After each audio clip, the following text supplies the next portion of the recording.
Bharat lockdown ಆದ ಬಳಿಕ ರಾಜ್ಯದ ಎಲ್ಲಾ ಜಿಲ್ಲೆಗಳನ್ನ ಕೃಷಿ ಚಟುವಟಿಕೆಗಳು ಯಾವುದೇ ಕಾರಣಕ್ಕೂ ನಿಲ್ಲಬಾರದು ಎನ್ನುವಂತ ನಿಟ್ಟಿನಲ್ಲಿ ಪ್ರತಿಯೊಂದು ಜಿಲ್ಲೆಗೆ ಭೇಟಿ ಕೊಟ್ಟು ಸಂಸದರು, ಶಾಸಕರು, ಅಧಿಕಾರಿಗಳ ಸಭೆ ಕರೆದು ಚರ್ಚೆ ಮಾಡ್ತಾ ಇದ್ದಾನೆ.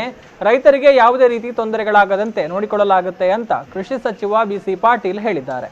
ಮಂಗಳೂರಿನ ದಕ್ಷಿಣ ಕನ್ನಡ ಜಿಲ್ಲಾಧಿಕಾರಿ ಕಚೇರಿಯಲ್ಲಿ ಸಭೆ ನಡೆದಂತಹ ಬಳಿಕ ಮಾಧ್ಯಮಗಳಿಗೆ ಮಾಹಿತಿ ಕೊಟ್ಟರು.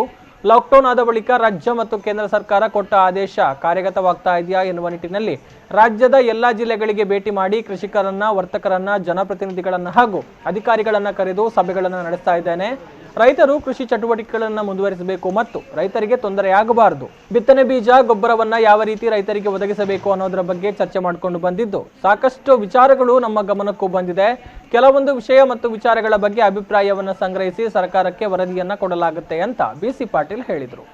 ಕೋವಿಡ್-19 ಪ್ರಯುಕ್ತ ಭಾರತ ದೇಶದಲ್ಲಿ ಲಾಕ್ಡೌನ್ ಆದಮೇಲೆ ಕೃಷಿ ಚಟುವಟಿಕೆಗಳು ಯಾವುದೇ ಕಾರಣಕ್ಕೂ ನಿಲ್ಲಬಾರ್ದು, ಅದು ನಿರಂತರವಾಗಿ ನಡೆಯಬೇಕು ಅಂತೇಳಿ ನಮ್ಮ ರಾಜ್ಯ ಸರ್ಕಾರ ಮತ್ತು ರಾಷ್ಟ್ರ ಸರ್ಕಾರ ಆದೇಶವನ್ನು ಹೊರಡಿಸಿದ ಮೇಲೆ ಅದು ಸರ್ಕಾರ ಕೊಟ್ಟಂಥ ಆದೇಶ ಕಾರ್ಯಗತ ಆಗ್ತಾ ಇದೆ ಇಲ್ಲೋ ಅನ್ನೋಂಥ ನಿಟ್ಟಿನಲ್ಲಿ ನಾನು ರಾಜ್ಯದ ಎಲ್ಲ ಜಿಲ್ಲೆಗಳಿಗೆ ಭೇಟಿ ನೀಡಿ ಕೃಷಿಕರನ್ನು, ವರ್ತಕರನ್ನು, ಅಧಿಕಾರಿಗಳನ್ನು, ಜನಪ್ರತಿನಿಧಿಗಳನ್ನು ಕರೆದು ಸಭೆಗಳನ್ನು ಮಾಡಿಕೊಂಡು ರೈತರು ಚಟುವಟಿಕೆಗಳನ್ನು ಮುಂದುವರಿಸಬೇಕು ಮತ್ತು ಅವ್ರಿಗೆ ಯಾವ ರೀತಿ ತೊಂದರೆ ಆಗಬಾರ್ದು.